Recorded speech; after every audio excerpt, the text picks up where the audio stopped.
Welcome back students. तो हमारा chapter चल रहा था balance of payment economics marathon, macro economics marathon, जो हम 7 आर्ट्स में कंप्लीट करने वाले हैं। बैलेंस ऑफ पेमेंट जो कि 3 नंबर आने वाला है एग्जाम के अंदर चैप्टर, उसका हमको क्या पढ़ना है बेटा आज? उसको हमको ये पढ़ना है ओवरऑल बैलेंस क्या होता है। ओवरऑल बैलेंस क्या होता है? Current account plus capital account दोनों हम अलग अलग पढ़ चुके हैं। तो ओवरऑल बैलेंस का मतलब होता है बेटा current account plus capital account. Current account में भी ट्रांजैक्शंस और कैपिटल अकाउंट के भी ट्रांजैक्शन। करंट अकाउंट के ट्रांजैक्शंस क्या थे? Visible item and invisible item and current transfers, 3 थे, ठीक है ना। और कैपिटल अकाउंट के transactions borrowing, NRI deposits, repayments etcetera. तो कैपिटल अकाउंट और करंट अकाउंट दोनों के ट्रांजैक्शन को ऑफसेट करने के बाद और कोई गलती भी रह जाए, उन तीनों को जोड़ दिया जाए, उन तीनों को ऐड कर दिया जाए, तो उन तीनों के सम को हम क्या बोलते हैं बेटा? Overall balance. तीनों के सम को क्या बोलते हैं? Overall balance. मे बी यहाँ डेफिशिएट सरप्लस हो सकता है, मे बी यहाँ डेफिशिएट सरप्लस हो सकता है, दोनों को मिला के डेफिशिएट सरप्लस हो सकता है, कुछ भी सिचुएशन हो सकती है, पर तीनों के सम को हम क्या बोलते हैं बेटा? Overall balance. अभी जो करंट अकाउंट और कैपिटल अकाउंट ओवरऑल जो बैलेंस है हमारा, वो या तो इक्विलिब्रियम हो सकता है या डिसइक्विलिब्रियम हो सकता है। इक्विलिब्रियम का मतलब वो सिचुएशन जहां पर आपका बैलेंस क्या है बेटा? जीरो। जहां पे आपका बैलेंस क्या है बेटा? जीरो। इक्विलिब्रियम का मतलब वो सिचुएशन जहां पे आपका बैलेंस क्या है? जीरो। या मैं दूसरे वर्ड्स में बेटा ये बात करूं कि जहां पे आपका क्रेडिट और डेबिट क्या इक्वल। क्रेडिट का मतलब रिसीट्स और डेबिट का मतलब पेमेंट्स। क्रेडिट का मतलब रिसीट्स एंड डेबिट का मतलब पेमेंट्स। जहां पे आपका डेबिट और क्रेडिट, रिसीट्स और पेमेंट बेटा क्या है? बराबर है, उसको हम क्या बोलते हैं? ओवरऑल बैलेंस जीरो है और वो इक्विलिब्रियम सिचुएशन है। दूसरा, बराबर नहीं है, या तो क्रेडिट ज्यादा है या क्रेडिट कम है, या डेबिट ज्यादा है या डेबिट कम है, उस सिचुएशन को हम क्या बोलते हैं? डिसइक्विलिब्रियम। डिसइक्विलिब्रियम के 2 पार्ट है, आइदर सरप्लस और डेफिशिएट। या तो सरप्लस होगा और बेटा डेफिशिएट होगा। जब सरप्लस है, सरप्लस का मतलब क्या? फायदा। मतलब क्रेडिट का मतलब रिसीट्स। अगर रिसीट्स आपके डेबिट से ज्यादा है, खर्चों से ज्यादा है, या ओवरऑल बैलेंस दूसरी भाषा में जीरो से ज्यादा है, मतलब पैसा आ गया है, रिसीट ज्यादा है, इनफ्लो ज्यादा है, उसको हम क्या बोलेंगे? मतलब हाई इनफ्लो। अगर इनफ्लो ज्यादा है इंडियन इकोनॉमी के अंदर, तो वो क्या बेटा? आपका सरप्लस बैलेंस है। वो क्या? आपका सरप्लस बैलेंस है। और सरप्लस बैलेंस आ गया, पैसा ज्यादा आ गया है, ज्यादा आ गया तो फेंकना नहीं है पैसे को। पैसे को क्या करोगे? जो हमारा रिजर्व है, जो हमारा गुल्लक है, उसके अंदर ऐड कर दोगे। और उस रिजर्व का कंट्रोल किसके पास होता है? रिजर्व बैंक ऑफ इंडिया के पास होता है। उस रिजर्व को क्या करो? ऐड कर दो, इंक्रीज ऑफिशियल रिजर्व अकाउंट। तो सरप्लस को क्या करना है बेटा? Increase official. और सरप्लस कब आता है? जब क्रेडिट किससे होता है? डेबिट से ज्यादा होता है, ठीक है।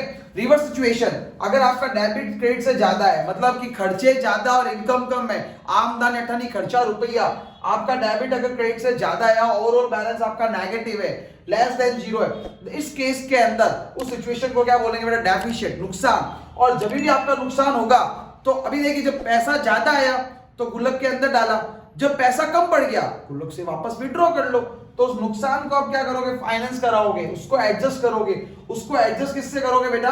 उसको एडजस्ट आप official reserve account. Official reserve account मतलब हमारे पास जो रिजर्व पड़ा है आरबीआई के पास, उससे आपको क्या करना है? एडजस्ट करना है। सर ये ऑफिशियल रिजर्व अकाउंट क्या होता है और ये कौन से ट्रांजैक्शंस होता है? इसके लिए आप मेरा नेक्स्ट वीडियो देखिएगा, ऑटोनोमस एंड अकोमोडेटिंग गुड्स, जिसको हम ऑफिशियल रिजर्व अकाउंट भी बोलते हैं। उसको हमने एडजस्ट करना या उसको कैसे यूज करना, क्या होता है पूरा डिटेल के अंदर, मैं अगला एक पूरा वीडियो लेके आ रहा हूं, जहां से एक मैंने असर्टेन रीजंस देख रखे हैं, वहां से वो पूछते हैं, ठीक है।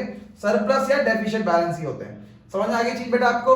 तो ओवरऑल बैलेंस की 2 सिचुएशंस है जो मैं आपको क्लियर कर चुका हूं। मेरा एक क्वेश्चन, टेक्निकल क्वेश्चन है मेरा, इट इज ऑलवेज बेटर मतलब हमेशा फायदेमंद है सरप्लस बैलेंस ऑफ पीओपी। मतलब ये क्या कहना चाहता है क्वेश्चन? खाली कैपिटल अकाउंट के ऊपर भी पूछ सकता है, मतलब ये जैसे पीओपी भी वर्ड यूज कर सकते हैं और हम कैपिटल अकाउंट वर्ड भी यूज कर सकते हैं।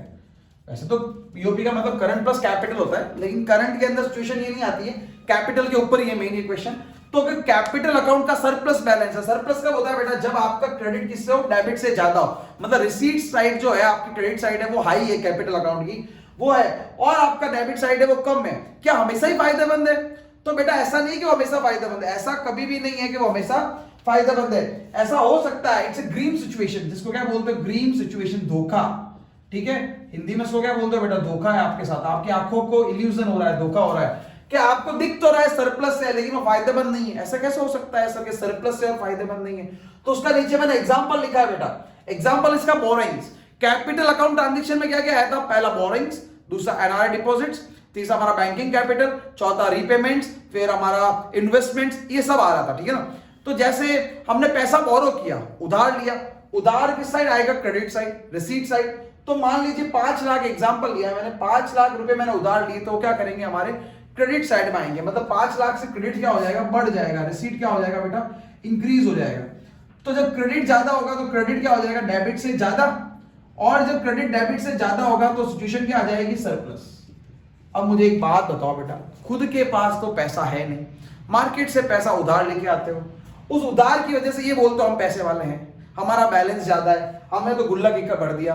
अरे भैया गुल्लक भरी जाएगा ही ना, उधार लिया हुआ है, जिंदगी में एक दिन वो वापस पैसा मांगेगा। इसकी वजह से, बोरोइंग्स की वजह से अगर आपका बीओपी सरप्लस है या कैपिटल अकाउंट सरप्लस है, तो दिखता तो सरप्लस है, फायदा, मगर वो एक्चुअली फायदा नहीं है, वो एक्चुअली क्या है? घाटा है। हमारे पास पैसे नहीं है, इसकी वजह से हमने मार्केट से पैसा उधार लिया है।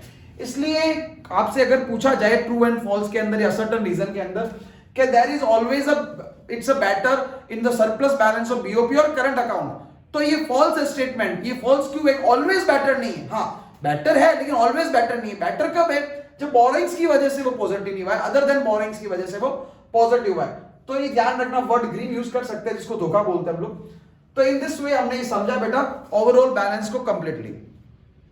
Thanks for watching, please like share and subscribe. हाँ कोई भी डाउट्स है वो कमेंट बॉक्स में लिखना मत भूलिएगा। Okay thanks.